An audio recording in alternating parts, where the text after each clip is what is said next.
안녕하세요. 좋은 하루 보내세요. 저희 채널이 마음에 드셨다면 좋아요와 구독 부탁드려요.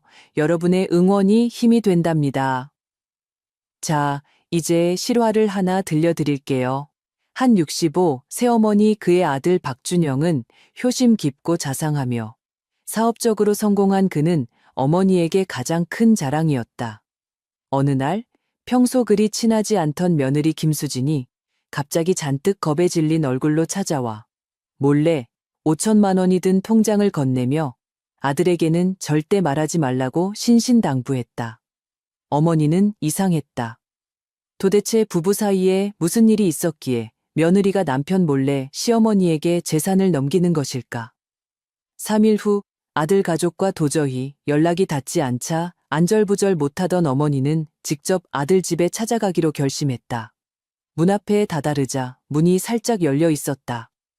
조심스럽게 문을 열었을 때 눈앞에 펼쳐진 광경은 평생 잊을 수 없는 충격이었다. 완벽했던 그의 아들은 도대체 어떤 비밀을 숨기고 있었을까? 겉으로는 행복해 보이던 이 가정에 굳게 닫힌 문 뒤에서는 도대체 어떤 알려지지 않은 이야기가 펼쳐지고 있었을까?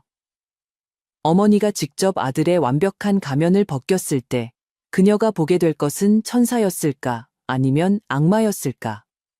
이제부터 5천만 원의 수수께끼 같은 돈뭉치에서 시작된 이 여정을 함께 따라가 보겠습니다.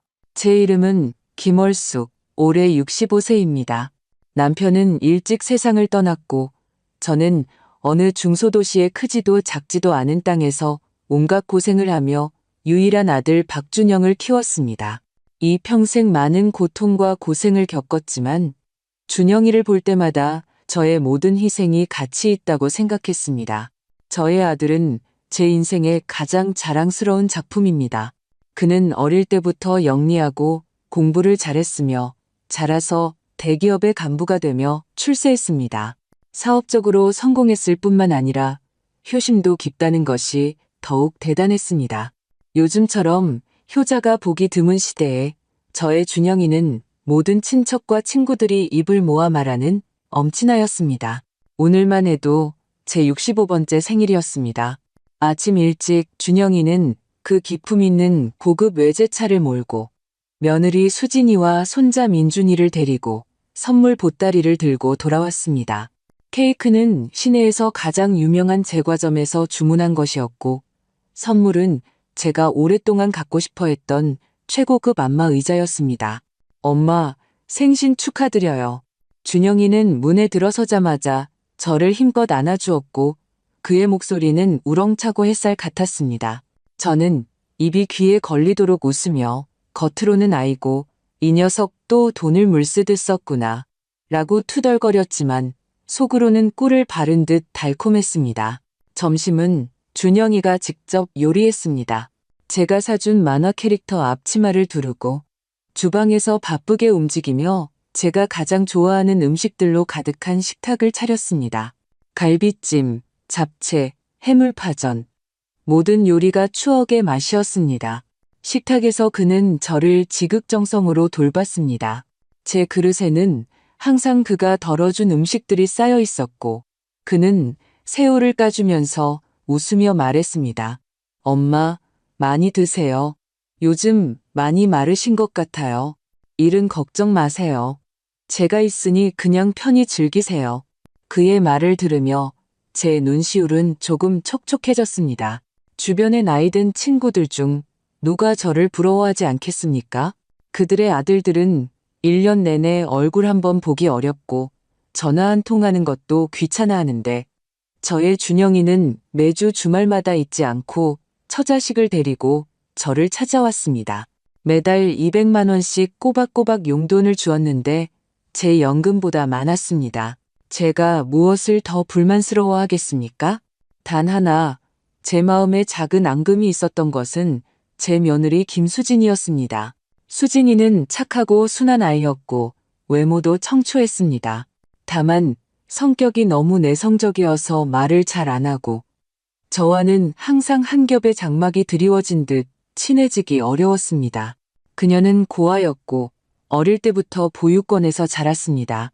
친정 배경도 없었죠. 처음에 준영이가 그녀와 결혼하겠다고 했을 때 솔직히 제 마음속으로는 조금 탐탁지 않았습니다. 우리 아들처럼 좋은 조건이라면 더 좋은 집안 배경을 가진 상대를 만나야 한다고 생각했기 때문이죠. 하지만 준영이가 좋아하니 저는 더 이상 말하지 않았습니다. 결혼 후 수진이도 책임감 있게 집안을 잘 정리했고 손자 민준이도 잘 키웠습니다. 저도 점차 그녀를 받아들였습니다. 하지만 고부간에 있어야 할 그 친밀감은 좀처럼 생겨나지 않았습니다. 지금 식탁에서 준영이와 제가 열띤 대화를 나누고 있을 때도 수진이는 그저 조용히 옆에 앉아 묵묵히 밥을 먹으며 가끔 민준이에게 반찬을 얹어줄 뿐이었습니다.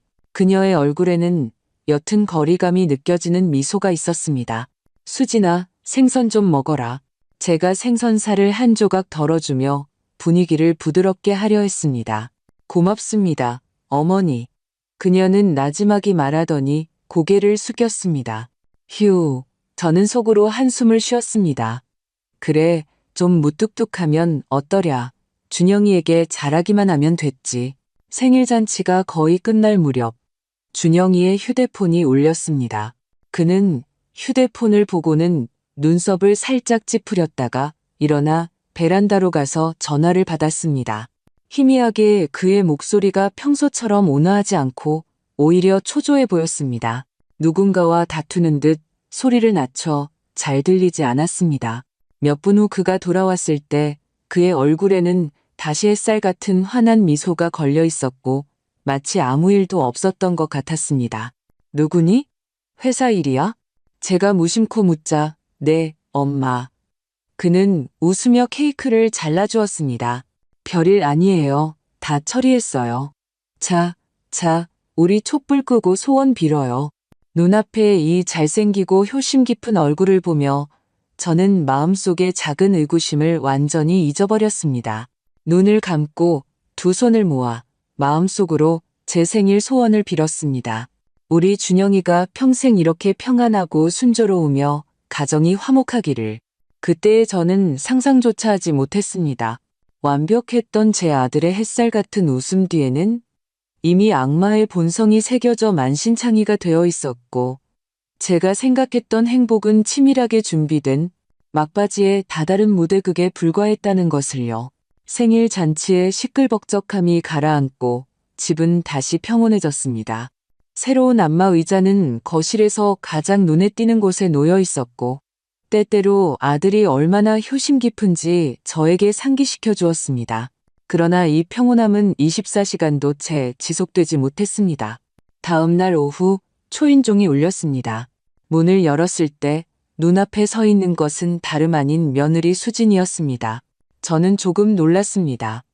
그녀는 평일에 혼자 저를 찾아온 적이 없었기 때문입니다. 수진아, 웬일이니? 회사 안 갔니? 저는 그녀를 안으로 들였습니다. 엄마, 저 반찬했어요. 그녀는 고개를 숙이고 모기 소리만 한 목소리로 말하며 제 눈을 마주치지 못했습니다. 그제야 저는 그녀의 안색이 매우 좋지 않다는 것을 알아차렸습니다. 핏기 없는 창백한 얼굴에 눈가는 붉게 부어올라 마치 밤새도록 몹시 울었던 것 같았습니다. 그녀는 어제 생일 잔치 때 입었던 원피스를 그대로 입고 있었는데 조금 구겨져 있었습니다. 얘, 너 왜 그러니? 준영이랑 싸웠니? 제 마음이 철렁했습니다. 첫 반응은 아들이 그녀를 괴롭혔다는 생각이었습니다. 아니에요. 그녀는 연신 고개를 저으며 황급히 부인했습니다. 저희 괜찮아요. 엄마, 어머니께 부탁드릴 일이 있어요. 저는 그녀에게 따뜻한 물 한 잔을 따라주며 앉아서 천천히 이야기하라고 했습니다. 그녀는 물컵을 두 손으로 감싸 쥐고 있었는데 손이 미세하게 떨리고 있었습니다. 그녀는 오랫동안 망설이다가 마치 큰 결심이라도 한 듯 가지고 온 가방에서 두툼한 서류 봉투를 꺼내 제 앞으로 밀었습니다. 엄마, 이거 좀 보관해 주세요. 저는 의아해하며 봉투를 열었습니다. 안에는 편지가 아니라 은행 통장과 작은 천주머니에 담긴 도장이 들어 있었습니다. 통장을 펼쳤을 때 첫 페이지 마지막에 적힌 잔액을 보고 저는 얼어붙었습니다. 거기에는 5천만 원이라고 선명하게 적혀 있었습니다. 5천만 원? 보통 직장인 가정에게는 결코 적은 금액이 아니었습니다. 수진아, 이건? 제가 놀라며 그녀를 바라보자. 엄마, 이건 제가 결혼 전에 모아둔 비상금이에요. 그녀의 목소리가 더욱 심하게 떨렸습니다. 제가 어머니께 보관해달라고 부탁드리고 싶어요. 그녀는 고개를 들었는데 그녀의 눈빛에는 제가 이해할 수 없는 애원과 거의 공포에 가까운 감정이 가득했습니다. 이 일은 준영이한테 절대 말하지 마세요. 한마디도요. 이 이상한 부탁은 제 마음속에 순간적으로 의구심을 불러일으켰습니다. 제 첫 반응은 어린 부부가 다투고 있다는 것이었습니다. 혹시 준영이가 돈을 함부로 써서 수진이가 그를 믿지 못해 비상금을 몰래 숨기려 하는 걸까? 아니면 더 나쁘게는 이혼에 대비하는 것일까? 이런 생각이 들자 저는 이 본래 친하지 않던 며느리에 대해 경계심과 불만이 더해졌습니다. 부부 사이에 가장 중요한 것은 솔직함인데 이렇게 제 아들 몰래 돈을 숨기다니 무슨 일인가 싶었습니다. 제가 얼굴을 굳히고 그녀에게 따끔하게 몇 마디 하려던 참인데 그녀의 눈과 마주치자 저는 한마디도 할 수 없었습니다. 그것은 속셈이나 계산이 담긴 눈빛이 아니었습니다.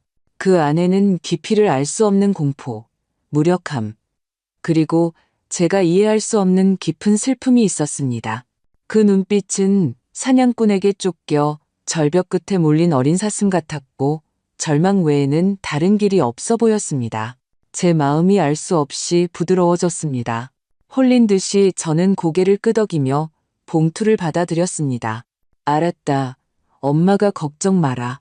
엄마는 준영이한테 말 안 할게. 제 약속을 받자 수진이는 한숨을 돌린 듯 온몸에 힘이 풀렸습니다.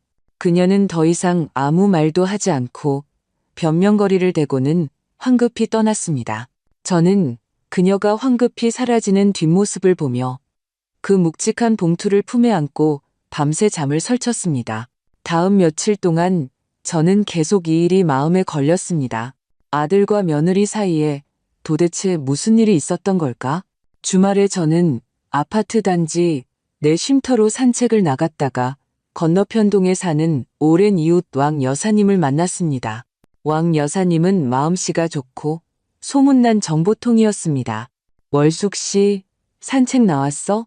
그녀가 웃으며 다가왔습니다. 아이고, 월숙 씨는 복도 많지. 준영 씨가 이제 아주 출세했다며? 에이, 뭐려? 그냥 평범한 직장 다니는 걸요. 제가 겸손하게 말했습니다. 아직도 평범이라니? 왕 여사님은 목소리를 8도나 낮춰 비밀스럽게 말했습니다. 내가 말해줄게. 다른 사람한테는 절대 말하지 마.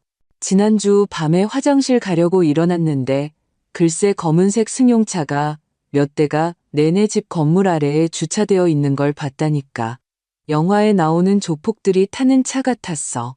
검은 양복을 입은 무서워 보이는 남자들 몇 명이 내리더니 누구랑 얘기하는 것 같더라고. 혹시 준영 씨가 이제 그런 대단한 사장님들이랑 어울리는 거야? 왕 여사님의 말은 제 귀에 벼락처럼 울려 퍼졌습니다. 검은색 승용차, 무서워 보이는 사람들. 제 마음이 쿵하고 내려앉았습니다. 순간적으로 준영이 생일날 베란다에서 받았던 그 전화와 그의 얼굴에 스쳐 지나갔던 짜증스러운 표정이 떠올랐습니다. 저는 마음속의 경악을 억누르고 얼굴에 억지로 미소를 지으며 왕 여사님에게 말했습니다. 에이, 잘못 보셨을 거예요. 저희 아들 회사 손님들이에요. 사업하는 사람들은 별의별 친구들이 다 있죠. 별일 아니에요.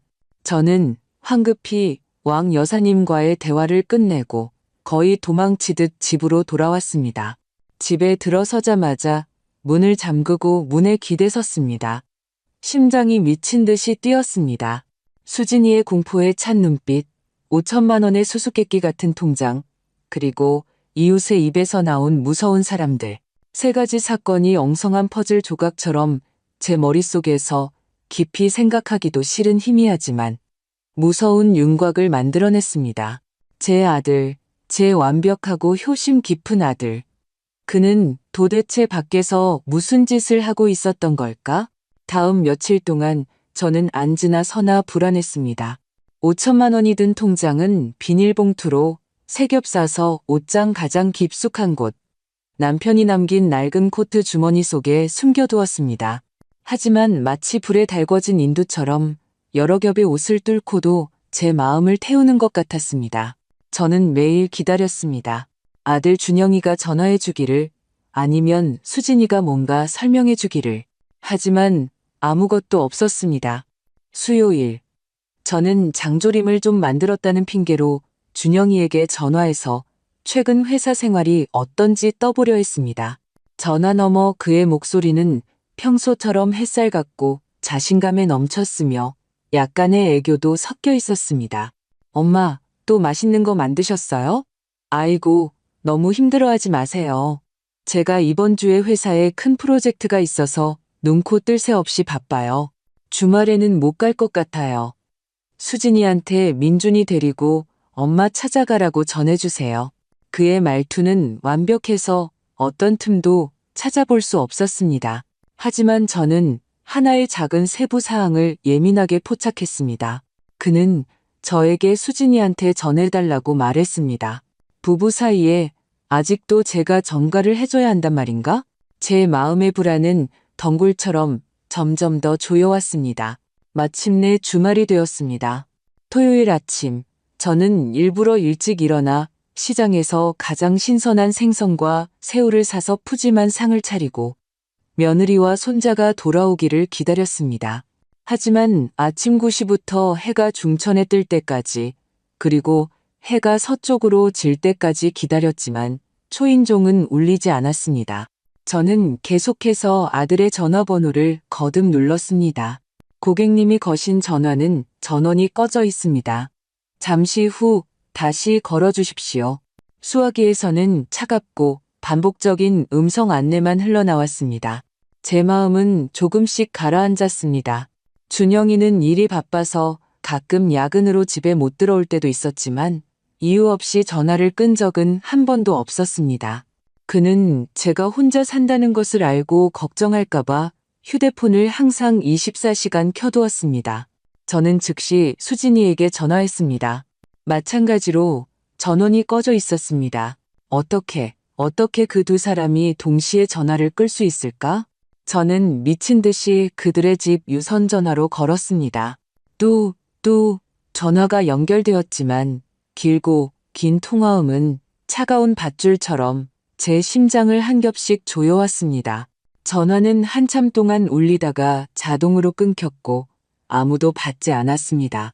그 순간 전례 없는 공포가 파도처럼 저를 덮쳤습니다. 저는 더 이상 앉아 있을 수 없었습니다. 열쇠와 지갑을 움켜쥐고 심지어 입고 있던 잠옷도 갈아입는 것을 잊은 채 집 밖으로 뛰쳐나갔습니다. 저는 그들의 집에 가 봐야만 했습니다. 당장. 저는 택시를 세우고 떨리는 목소리로 아들 집 주소를 말했습니다. 창밖의 풍경이 빠르게 뒤로 물러갔고 제 머릿속에는 통제할 수 없이 온갖 끔찍한 장면들이 스쳐 지나갔습니다. 수진이의 공포에 찬 눈빛, 이웃 왕 여사님의 입에서 나온 검은색 승용차, 전원이 꺼진 아들의 휴대폰, 이 장면들은 날카로운 칼날처럼 제 마음을 헤집어 놓았습니다.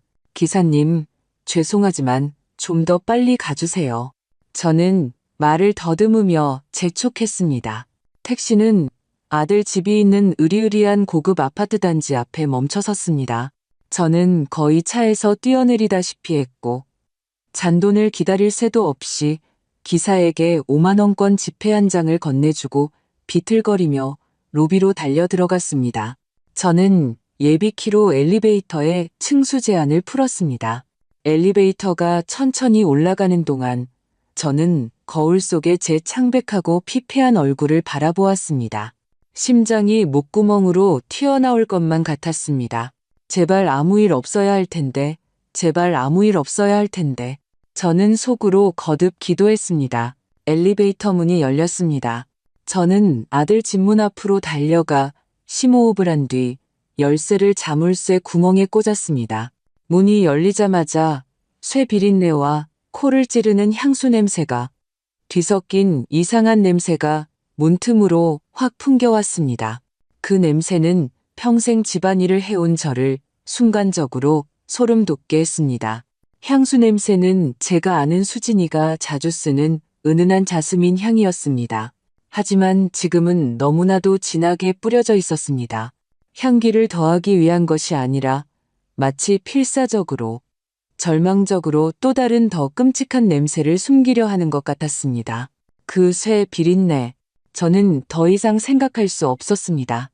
저는 떨리는 손으로 살짝 열려있던 문을 힘껏 밀어 열었습니다. 준영아, 수진아, 민준아. 저는 안으로 걸어 들어가면서 큰 소리로 그들의 이름을 불렀습니다. 집 안에서는 아무런 대답도 없었고 죽은 듯이 고요했습니다. 제 심장 소리조차 또렷하게 들릴 만큼 조용했습니다. 눈앞의 광경은 제 숨을 멎게 했습니다. 거실은 난장판이었습니다. 제가 선물했던 비싼 이탈리아제 고급 소파는 원래 자리에서 밀려나 삐뚤빼뚤하게 거실 중앙을 막고 있었습니다. 소파 앞에 유리 탁자는 뒤집혀 바닥에 나뒹굴고 있었고 강화 유리는 거미줄처럼 셀 수 없는 조각으로 산산조각 나 있었습니다. 그 위에는 찢어진 아동용 그림책 몇 권이 흩어져 있었습니다. 벽 모퉁이에 있던 수진이가 가장 좋아했던 신선한 백합이 꽂혀있던 꽃병도 산산조각 나 바닥에 흩어져 있었습니다. 꽃잎과 유리 조각이 물속에 섞여 차가운 바닥에 초라하게 널려 있었습니다. 소파 쿠션 위에는 이미 마르고 검붉게 변한 얼룩 몇 개가 선명하게 보였습니다. 제 머릿속이 윙하는 소리와 함께 새하얗게 변했고 두 다리에 힘이 풀려 바닥에 쓰러질 뻔했습니다. 저는 벽을 짚고 겨우 정신을 차리려 했습니다. 놀라지 마. 혼자 겁먹지 마. 아마도 그냥 부부싸움 하다가 실수로 손을 다쳤을지도 몰라. 저는 비틀거리며 거실을 가로질러 모든 방을 확인했습니다. 손님 방은 비어 있었고 제 방은 깔끔하게 정리되어 있었고 아무도 건드리지 않았습니다. 안방문은 굳게 닫혀 있었습니다. 저는 심호흡을 하고 문손잡이를 돌렸습니다. 안방도 마찬가지로 어수선했습니다. 이불과 베개가 바닥에 던져져 있었고 옷장문은 활짝 열려 있었으며 안의 옷들은 엉망으로 뒤집어져 있었습니다. 수진이의 화장대 위에는 온갖 병들이 쓰러져 있었고 그 진한 자스민 향수병은 뚜껑이 열린 채 옆에 나뒹굴고 있었습니다. 사람들은 다 어디로 간 거지? 제가 주위를 둘러보며 애타게 찾고 있을 때 아주 미약하고 거의 알아차릴 수 없는 흐느낌 소리가 안방에 딸린 화장실 쪽에서 들려왔습니다. 그 소리는 마치 상처 입은 새끼 고양이가 절망 속에서 내는 마지막 비명 같았습니다. 이어서 쿵쿵하는 둔탁한 문 두드리는 소리가 들렸습니다. 제 심장이 순간 목구멍까지 치솟았습니다. 저는 화장실 문으로 달려갔습니다. 그 불투명 유리문은 밖에서 오래된 가로 빗장으로 단단히 잠겨 있었습니다. 수진아, 너니? 수진아? 저는 미친 듯이 문을 두드리며 목이 터져라 외쳤습니다. 안에 있던 사람은 제 목소리를 들었는지 문을 두드리는 힘이 순간적으로 더 강하고 급해졌습니다. 그 흐느낌 소리도 환희와 공포가 뒤섞인 더 또렷한 울음소리로 변했습니다. 수진이다. 정말 수진이야. 겁내지 마. 수진아. 엄마 왔어. 엄마가 구하러 왔어. 저는 땀을 뻘뻘 흘리며 온 힘을 다해 그 빌어먹을 빗장을 잡아당겼지만 꿈쩍도 하지 않았습니다. 저는 주위를 둘러보았습니다. 구석에 무거운 원목 침대 옆 탁자가 보였습니다. 그 순간 저는 어디서 그런 힘이 났는지 65세인 이 할머니가 마치 미친 사람처럼 최소 수십 킬로그램은 나가는 그 침대 옆 탁자를 조금씩 끌어 화장실 문 앞까지 가져갔습니다. 수진아, 비켜. 저 안으로 들어가. 저는 문 안쪽을 향해 소리쳤습니다. 그리고는 제 평생의 힘을 다해 침대 옆 탁자의 한쪽 모서리를 잡고 한 번, 또 한 번 힘껏 그 약한 문에 부딪혔습니다. 쿵쿵쿵. 마침내 세 번째 충격에 문 잠금 장치 부근에서 힘을 이기지 못하는 나무가 찢어지는 소리가 났고 문 전체가 안으로 굉음을 내며 쓰러졌습니다. 문이 부서지는 순간 저는 침대 옆 탁자를 내던지고 안으로 뛰어들어갔습니다. 눈앞의 광경은 제 평생 잊을 수 없을 것입니다. 며느리 김수지는 좁은 화장실 구석에 웅크리고 있었습니다. 그녀의 입은 노란색 테이프로 몇 겹이나 단단히 봉해져 있었고 두 손과 두 발은 거친 나일론 끈으로 뒤로 묶여 있었습니다. 그녀의 머리카락은 창백한 얼굴에 엉켜붙어 있었고 얼굴에는 마른 눈물 자국이 가득했으며 입가에는 선명한 핏자국이 걸려 있었습니다. 그녀의 눈빛에는 구원자를 만난 듯한 극도의 환희와 골수에 사무치는 공포가 가득했습니다. 그리고 제 손자 8살 민준이는 그녀에게 보호받는 자세로 꼭 안겨 있었습니다. 아이는 온몸을 떨고 있었고 눈은 멍하니 풀려 울지도 못했습니다. 저는 더 이상 참을 수 없었습니다. 온몸을 떨며 그들에게 달려들었습니다. 떨리는 손으로 수진이 입에 붙은 테이프를 조금씩 뜯어냈습니다. 테이프가 뜯기는 순간 오랫동안 억눌려 있던 비릿한 공기가 그녀의 목 놓은 울음소리와 함께 터져 나왔습니다. 엄마, 그녀는 마치 겨우 집으로 돌아갈 길을 찾은 아이처럼 저를 안고 울었습니다. 그리고 저는 그녀의 손목에 끈에 눌려 생긴 짙은 보라색 멍자국을 보았고 혼비백산한 제 손자를 보며 단 하나의 생각뿐이었습니다. 제 아들 박준영은 도대체 인간인가? 저는 수진이와 민준이를 꼭 껴안고 공포에 질려 격렬하게 떨리는 모자의 몸을 느꼈습니다. 제 마음은 산산조각 나는 듯했고 아프고 분노로 가득했습니다.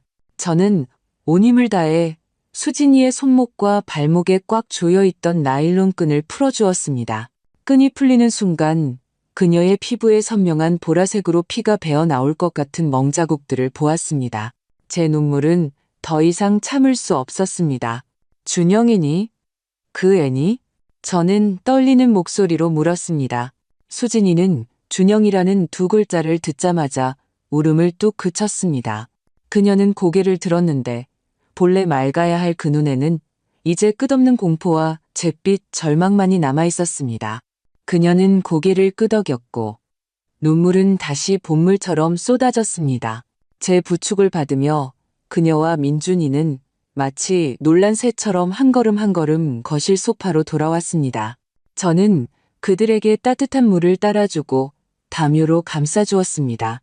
민준이는 처음부터 끝까지 나무늘보처럼 수진이에게 달라붙어 한마디도 하지 않았고 눈은 텅 비어 있었습니다.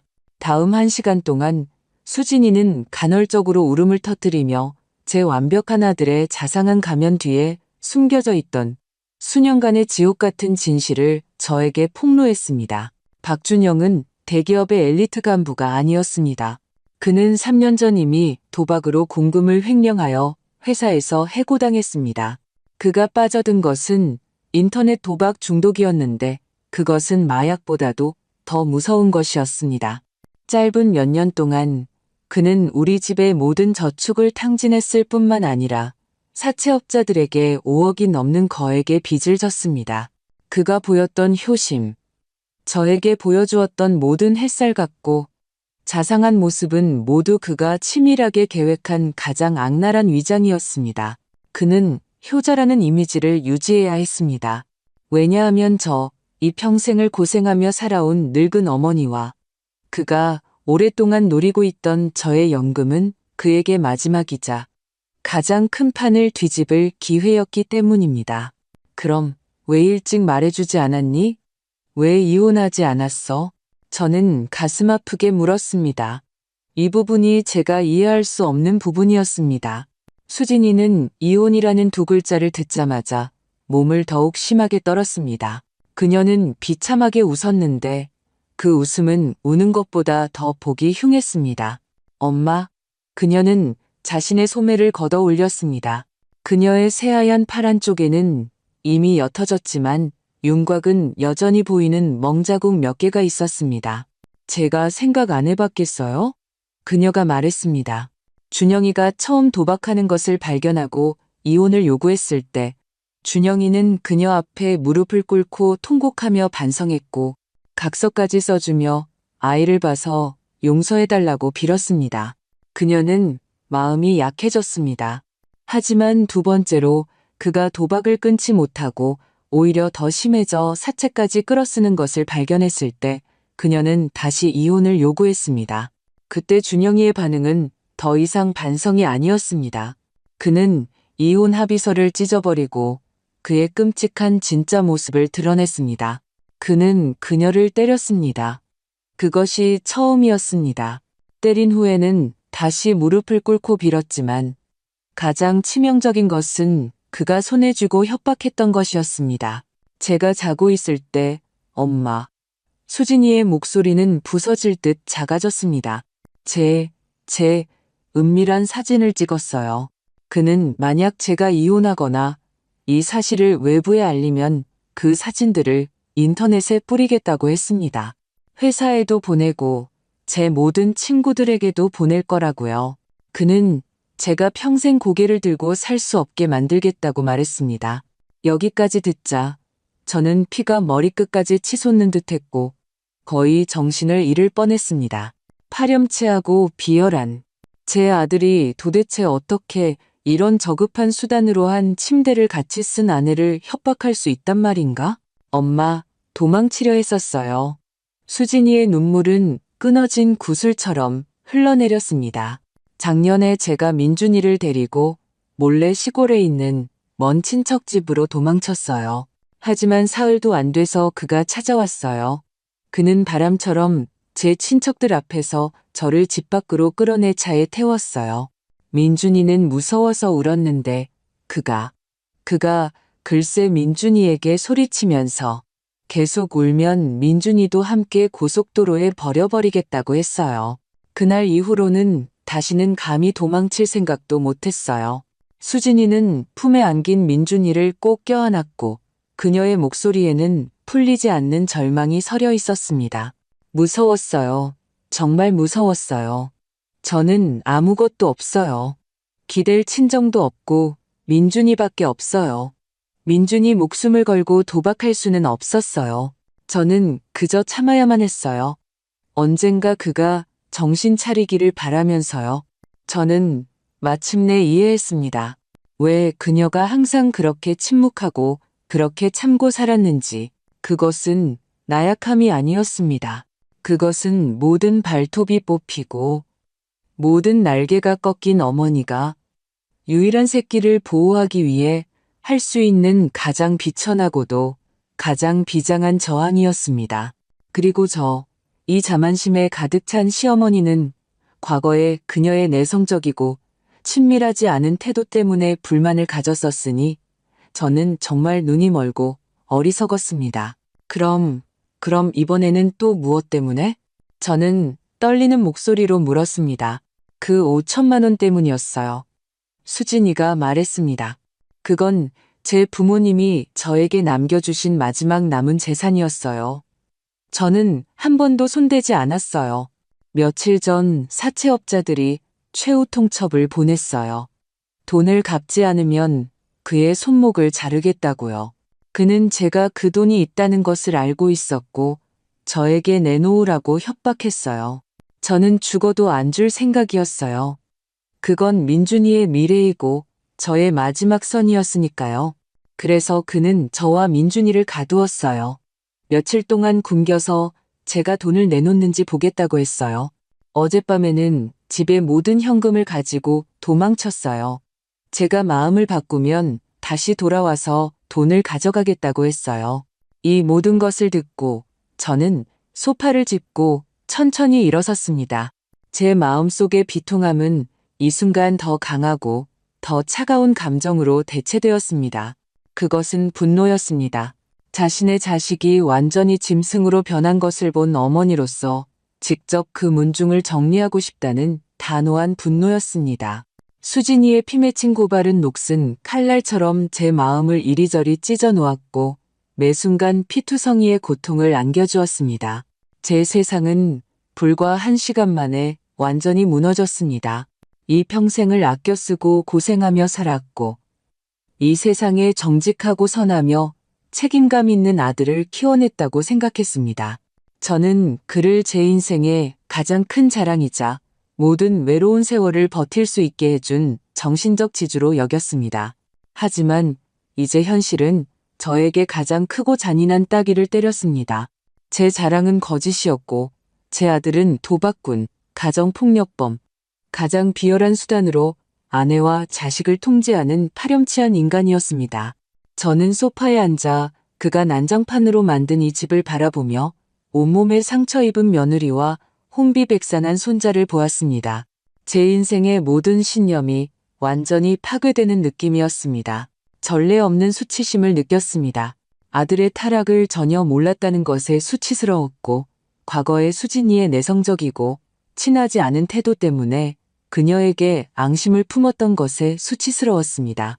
저는 정말 눈이 멀었습니다. 수진이는 제 감정을 눈치챘는지 울음을 멈추고 오히려 제 차가운 손을 잡으며 나지막이 말했습니다. 엄마 잘못이 아니에요. 그가 엄마 앞에서는 너무나 잘 연기했어요. 바로 이 말, 저를 위로하는 이 말이 제 마음을 완전히 부서뜨렸습니다. 이 어리석은 아이가 이 지경이 되어서도 저를 생각하고 있다니. 저는 심호흡을 하고 엄청난 비통함과 자책감에서 벗어나려고 애썼습니다. 지금은 제가 무너질 때가 아니라는 것을 알았습니다. 이 집은 이미 무너졌지만 수진이와 민준이가 아직 저를 필요로 했습니다. 저는 일어서서 부엌으로 들어가 물을 끓였습니다. 그리고 이리저리 뒤져 구급상자를 찾아냈습니다. 저는 따뜻한 수건으로 수진이 입가에 핏자국을 조심스럽게 닦아주고 면봉에 소독약을 묻혀 그녀의 손목에 끈에 눌려 생긴 상처들을 부드럽게 소독해 주었습니다. 제 움직임은 아주 조심스럽고 느렸습니다. 한 번 한 번의 동작이 마치 과거에 제가 그녀에게 소홀히 하고 빚졌던 것을 만회하는 것 같았습니다. 민준이는 여전히 겁에 질린 작은 동물처럼 수진이 품에 꼭 안겨 떨어지려 하지 않았습니다. 저는 따뜻한 꿀물 한 잔을 따라주었습니다. 그는 저를 보더니 또 엄마를 보고 나서야 조심스럽게 컵을 받아 작게 한 모금씩 마셨습니다. 이 모든 것을 마치고 저는 다시 수진이 앞에 앉았습니다. 저는 그녀의 차갑고 상처투성이인 손을 잡고 고개를 들어 그녀의 눈을 바라보았습니다. 수진아. 제가 입을 열자 목소리는 갈라져 있었지만 비정상적으로 침착했습니다. 엄마에게 말해줘. 너는 앞으로 어떻게 하고 싶니? 수진이의 눈빛은 다시 혼란스러움과 공포로 변했습니다. 저도 모르겠어요. 엄마, 너무 무서워요. 그가 돌아올까봐 무서워요. 겁내지 마. 저는 그녀의 손을 힘껏 쥐었습니다. 엄마가 있으니 그는 감히 내게 손가락 하나 못 댈 거야. 저는 잠시 멈췄다가 한 글자 한 글자 가장 중요한 질문을 했습니다. 너는 아직 그와 함께 살고 싶니? 수진이의 눈물이 다시 솟구쳤습니다. 그녀는 오랫동안, 아주 오랫동안 침묵하다가 마침내 천천히 그리고 단호하게 고개를 저었습니다. 그래. 저는 고개를 끄덕였습니다. 마음속으로는 이미 결정을 내린 상태였습니다. 저는 눈앞에 온몸에 상처 입은 며느리와 겁에 질려 말을 잃은 손자를 보며 아들에 대한 어머니로서의 마지막 미련과 환상이 완전히 부서졌습니다. 그는 더 이상 제 아들이 아니었습니다. 그는 범죄자였습니다. 저는 일어서서 거실에 전화기로 가서 수화기를 들었습니다. 수진이는 크게 놀라 저를 바라보았습니다. 엄마, 어머니께서? 저는 뒤돌아 그녀에게 안심시키는 눈빛을 보냈습니다. 제 마음속에는 단 한순간의 망설임도 없었습니다. 저는 제가 이제 걸게 될 이 전화번호가 제 아들을 감옥으로 보내게 될 것이라는 것을 알았습니다. 어머니인 제가 모든 친척과 친구들 앞에서 고개를 들 수 없게 만들 것이라는 것을요. 하지만 저는 또한 알았습니다. 오늘 제가 이 전화를 걸지 않으면, 만약 제가 그를 감싸고 용서한다면 저는 수진이와 민준이의 미래를 망치게 될 것이며 인간으로서 저 자신의 마지막 양심과 선을 파괴하게 될 것이라는 것을요. 어떤 것이 더 중요하고 덜 중요한지 저는 명확히 구분할 수 있었습니다. 저는 심호흡을 하고 수진이의 걱정스럽고 복잡한 눈빛 속에서 침착하고 단호하게 세 자리 숫자를 눌렀습니다. 222. 전화가 연결되었고 저는 수화기를 들고 제 인생에서 가장 또렷하고 가장 무거운 목소리로 한 글자 한 글자 말했습니다. 여보세요? 신고합니다. 제 아들은 인간 쓰레기입니다. 제가 직접 그를 감옥에 보낼 겁니다. 경찰에 신고한 후 며칠은 저에게 지옥을 걷는 것 같았습니다. 경찰은 곧바로 왔고 증거를 수집하고 질문하고 진술서를 작성했습니다. 집안의 어지러운 흔적들과 수진이 몸의 상처를 보고 그들은 즉시 사건을 접수했습니다. 박준영은 불법 감금, 상해 혐의와 그가 연루된 도박 및 사채 문제로 곧 수배자 명단에 올랐습니다. 수진이와 민준이는 임시로 제가 사는 낡은 집으로 오게 되었습니다. 집에 갑자기 두 사람이 늘어 활기가 생겨서 기뻐해야 했지만 제 마음속의 큰 돌덩이는 저를 숨막히게 했습니다. 저는 매일 억지로 기운을 내어 수진 모자에게 밥을 해주고 빨래를 해주며 민준이와 만화를 보고 이야기를 들려주었습니다. 저는 그들에게 안전하고 따뜻한 안식처를 만들어주기 위해 노력했습니다. 하지만 밤이 깊어지고 혼자 있을 때면 칼로 도려내는 듯한 고통이 저를 완전히 덮쳤습니다.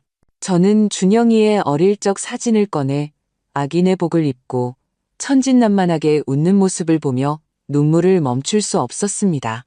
저는 계속해서 스스로에게 물었습니다. 도대체 어디서부터 잘못된 것일까? 어머니인 제가 너무 지나치게 사랑해서 그를 오늘날 이 모습으로 만들었을까? 이 자책감과 고통은 저를 거의 무너뜨릴 지경이었습니다. 제가 거의 버티지 못할 때쯤 사건을 담당했던 장경희에게서 전화가 왔습니다. 김월숙 아주머니. 그의 목소리는 매우 정중했지만 직설적이었습니다. 저희가 며칠 동안 추적했지만 이 박준영은 매우 교활해서 단서가 없습니다. 저희는 그가 막다른 골목에 다다르면 반드시 아주머니께 다시 연락할 것이라고 추측합니다. 그래서 저희는 아주머니의 협조를 얻고 싶습니다.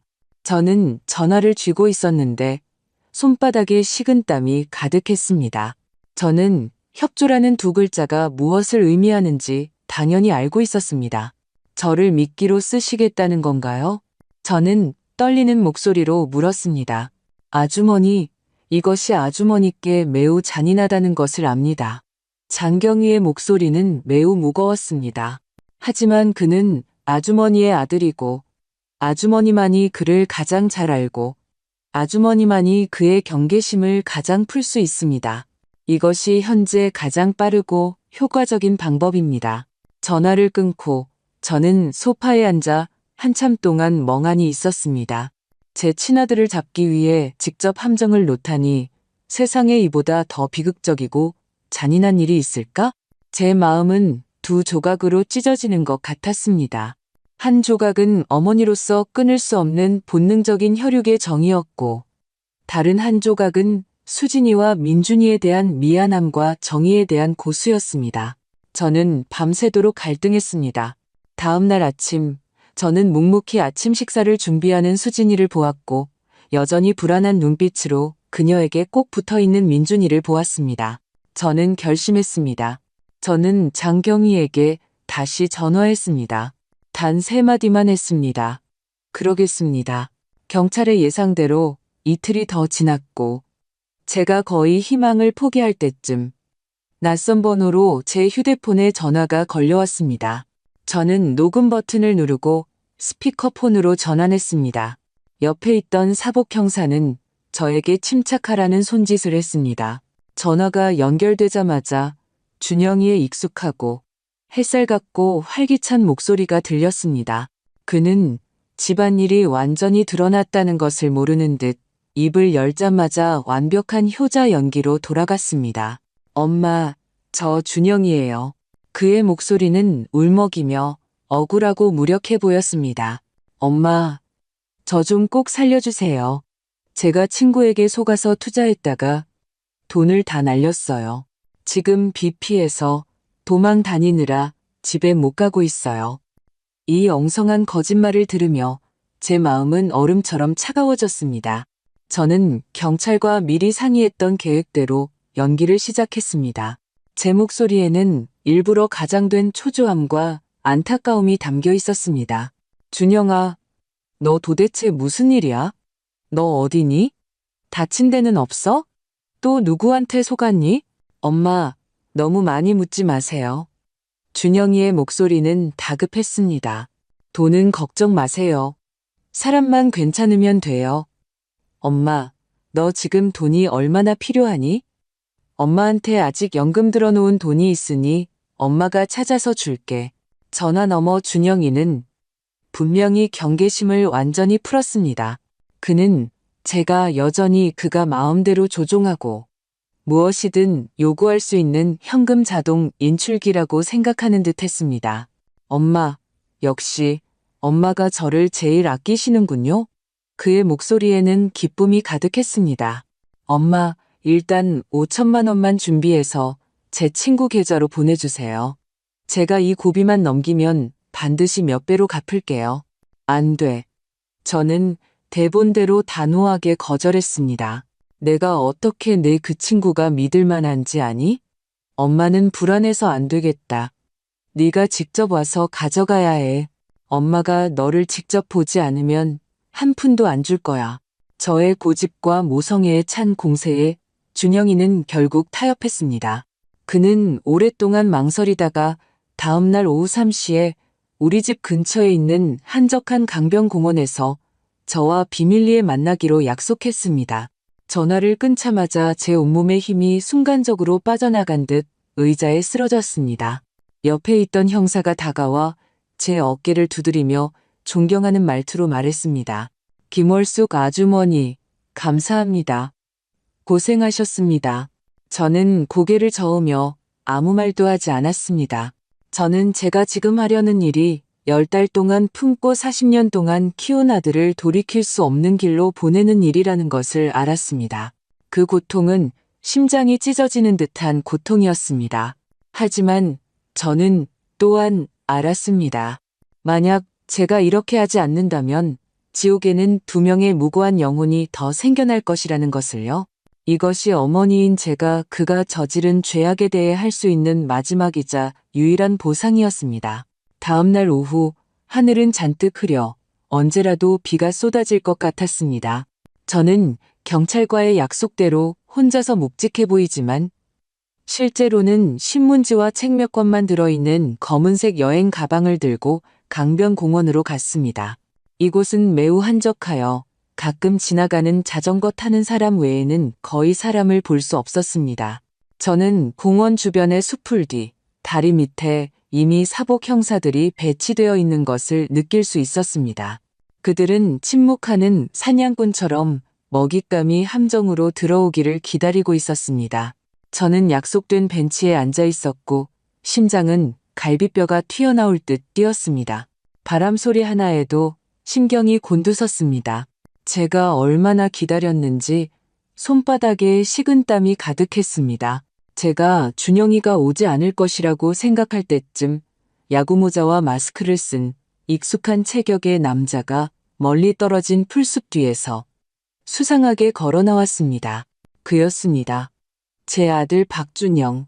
그는 빠른 걸음으로 제 앞에 와서 주위를 경계심 있게 둘러본 뒤 목소리를 낮춰 다급하게 말했습니다. 엄마, 물건은요? 빨리 주세요. 저는 40년 동안 보아온 그의 얼굴을 바라보았습니다. 하지만 지금은 너무나도 낯설었습니다. 그의 눈빛에는 더 이상 예전의 햇살 같고 자상한 온기가 없었고 오직 탐욕과 초조함, 그리고 욕망에 휩싸여 공허해진 창백함만이 남아 있었습니다. 저는 말없이 발치에 있던 여행 가방을 그에게 밀었습니다. 그는 가방을 낚아채듯 잡고 급하게 지퍼를 열었습니다. 안에 지폐가 아닌 폐지가 가득한 것을 보자마자 그의 얼굴 표정은 환희에서 순식간에 혐오로 변했고 이어서 엄청난 분노가 치밀어 올랐습니다. 늙은 할망구, 날 속여. 그는 맹렬히 고개를 들었고 핏발선 두 눈은 마치 성난 짐승처럼 저를 노려보았습니다. 그는 손을 들어 저를 때리려는 듯했습니다. 바로 그 순간 사방에서 규칙적이고 다급한 발소리가 들려왔습니다. 움직이지 마. 경찰이다. 10여 명의 사복 형사들이 사방에서 신의 군대처럼 몰려들어 순식간에 준영이를 바닥에 단단히 눌러놓았습니다. 그는 격렬하게 저항하며 갇힌 짐승처럼 울부짖었습니다. 저는 눈앞에 이 모든 것을 보며 두 다리에 힘이 풀려 거의 서 있을 수 없었습니다. 순찰차에 실리기 전 준영이는 조금 떨어진 곳에 서 있는 저를 보았습니다. 그는 저항을 멈추고 제가 한 번도 본 적 없는 믿을 수 없다는 듯한 뼛속 깊이 사무친 원한이 담긴 눈빛으로 저를 바라보았습니다. 그는 무언가 말하려는 듯했지만 결국 아무 말도 하지 않았습니다. 다만 그 눈빛은 독이 묻은 칼처럼 제 심장을 깊이 찔렀습니다. 저는 그의 시선을 피하지 않았고 제 얼굴은 이미 눈물로 범벅이 되어 있었습니다. 그 눈물에는 어머니로서 심장이 찢어지는 듯한 고통이 있었지만 제 눈빛은 비정상적으로 단호했습니다. 저는 제 평생 가장 고통스러웠지만 동시에 가장 올바른 결정을 내렸다는 것을 알았습니다. 박준영의 사건은 종결되었습니다. 여러 죄목이 합쳐져 그는 차가운 쇠창살 안에서 그의 가장 빛나는 시절을 보내게 될 것입니다. 수진이도 순조롭게 이혼 수속을 마쳤습니다. 그녀는 악몽 같던 그 집을 팔고 민준이를 데리고 잠시 제가 사는 낡은 집에서 함께 지내고 있습니다. 삶은 겉보기에는 평온을 되찾은 듯하지만 저는 어떤 상처는 평생을 걸쳐 아물어야 한다는 것을 알고 있습니다. 수진이는 제 앞에서는 항상 웃으려 하지만 저는 종종 한밤중에 그녀의 방에서 억눌린 울음소리를 듣습니다. 그리고 민준이도 또래 아이들보다 더욱 말이 없어졌습니다. 어느 평화로운 오후, 수진이는 제가 줄곧 보관하고 있던 5천만 원 통장과 몇몇 서류를 제 앞에 정중하게 내놓았습니다. 저는 그 합의서를 펼쳤는데 거기에는 김수진이 자발적으로 무조건적으로 김월숙 여사님에 대한 모든 법적 부양 의무를 그녀가 돌아가실 때까지 이행할 것이며 자발적으로 미래 매월 수입의 20%를 양측이 공동 관리하는 은행 계좌에 정기적으로 입금하여 김월숙 여사님의 노후 및 의료 예비금으로 사용하겠다는 내용이 명확하게 적혀 있었습니다. 엄마. 그녀는 눈시울을 붉히며 나지막이 말했습니다. 이 5천만 원은 제가 가질 수 없어요. 저는 멍하니 있었습니다. 왜? 이건 내 부모님이 너에게 남겨주신 마지막 유산인데. 아니요. 그녀는 고개를 저었습니다. 그녀의 눈빛에는 나이 이상으로 침착함이 있었습니다. 이건 제 부모님이 저에게 남겨주신 게 아니에요. 이건 처음부터 오늘을 위해 준비된 것 같았어요. 그녀는 고개를 들어 저를 바라보며 제가 평생 잊지 못할 말을 했습니다. 엄마, 아세요? 저는 어릴 때부터 운이 없는 사람이었어요. 부모님은 일찍 돌아가시고 보육원에서도 항상 괴롭힘을 당했죠. 나중에 준영이에게 시집갈 때는 고생 끝에 낙이 온 줄 알았는데 또 다른 불지옥으로 뛰어든 거였어요. 항상 생각했어요. 하늘이 저를 유독 아껴주지 않는 건 아닐까 하고요. 하지만 그녀는 말을 멈췄다가 눈물이 그렁그렁한 채로 다시 말했습니다. 어머니를 만나기 전까지는요.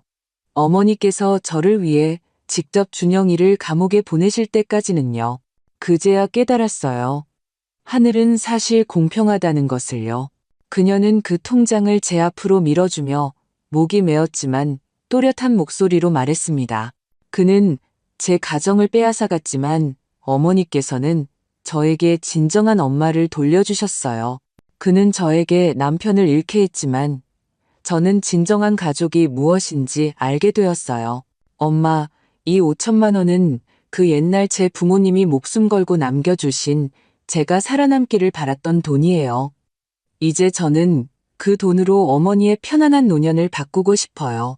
왜냐하면 어머니께서 저와 민준이를 다시 살게 해주셨으니까요. 그녀는 일어서서 한때 자신과 친하지 않았던 이 시어머니에게 깊이 허리 숙여 인사했습니다.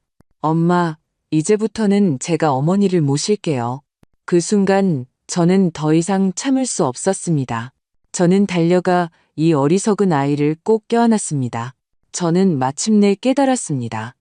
운명이 우리에게서 빼앗아간 모든 것은 다른 방식으로 되돌아온다는 것을요. 그는 제 아들을 빼앗아갔지만 저에게 혈육보다 더 소중한 딸을 돌려주었습니다. 그는 수진이에게 부모의 보호를 잃게 했지만 그녀가 고난을 겪은 후 가장 감사하고 지킬 줄 아는 마음을 갖게 해주었습니다. 우리 두 사람, 운명에 의해 상처 입은 두 여인은 오늘부터 서로의 삶에서 가장 든든한 버팀목이 될 것입니다. 저는 결국 그 통장을 받지 않았습니다. 저는 수진이의 손을 잡고 말했습니다. 얘야, 돈은 우리가 직접 벌면 돼. 엄마는 늙었지만 아직 힘이 있어. 앞으로 우리 집은 엄마가 밥을 하고 네가 돈을 벌고 민준이는 즐겁게 자라는 거야. 창문을 통해 햇살이 서로를 안고 있는 우리에게 쏟아졌습니다. 저는 폐허 위에서 새로운 생명이 조용히 자라고 있다는 것을 알았습니다. 그리고 이번에는 어떤 비바람에도 쉽게 무너지지 않는 큰 나무로 자라날 것입니다. 오늘 이 사례는 여기서 마무리됩니다. 김월숙 여사님의 선택은 가슴 아프지만 동시에 경외심을 불러일으킵니다. 그녀는 혈육의 정과 인간의 정의 사이에서 가장 고통스럽지만 가장 용감한 선택을 했습니다. 하지만 전체적인 경험을 되돌아보면 여전히 우리 모두가 깊이 생각해 볼 몇 가지 질문이 있습니다. 만약 당신이 사례 속 김월숙이라면 당신이 자랑스러워했던 아들이 가정을 파괴하는 악마임을 알게 되었을 때 당신은 그를 직접 경찰에 보낼 용기가 있었을까요? 아니면 끊을 수 없는 모성애 때문에 숨기고 감싸주면서 그에게 개과천선할 기회를 주었을까요? 그리고 며느리 김수진에게는 그녀가 오랫동안 가정폭력과 협박에 시달리면서도 참아낸 것은 아이를 위한 숭고한 모성애였을까요? 아니면 어쩔 수 없는 나약함이었을까요? 현실에서 비슷한 어려움에 직면했을 때 여성은 어떻게 스스로를 구해야 할까요? 가장 핵심적인 질문은 김월숙의 마지막 선택이 아들 박준영에게는 배신이었을까요?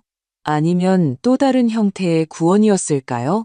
그를 감옥에 보내 자신의 죄에 대한 대가를 치르게 하는 것이 그를 진정으로 돕고 더 깊은 나락으로 빠지는 것을 막는 마지막 모성애였을까요? 이 사례는 완벽한 가정의 위선을 벗겨내고 인간성에서 가장 복잡한 투쟁을 보여줍니다. 오늘 이 사례에 대한 당신의 생각은 어떻습니까? 당신은 김월숙의 행동에 동의하십니까? 아래 댓글 창에 당신의 의견을 남겨주십시오. 당신의 모든 공유는 어둠 속에서 고통받는 사람들에게 한 줄기 힘이 될 수 있습니다. 오늘 저희가 나눈 이야기에 공감하신다면 구독 버튼을 누르시고 이 진실한 삶의 이야기를 널리 공유해 주시는 것을 잊지 마십시오. 댓글창에서 당신의 이성적인 분석과 감성적인 공명을 기대합니다.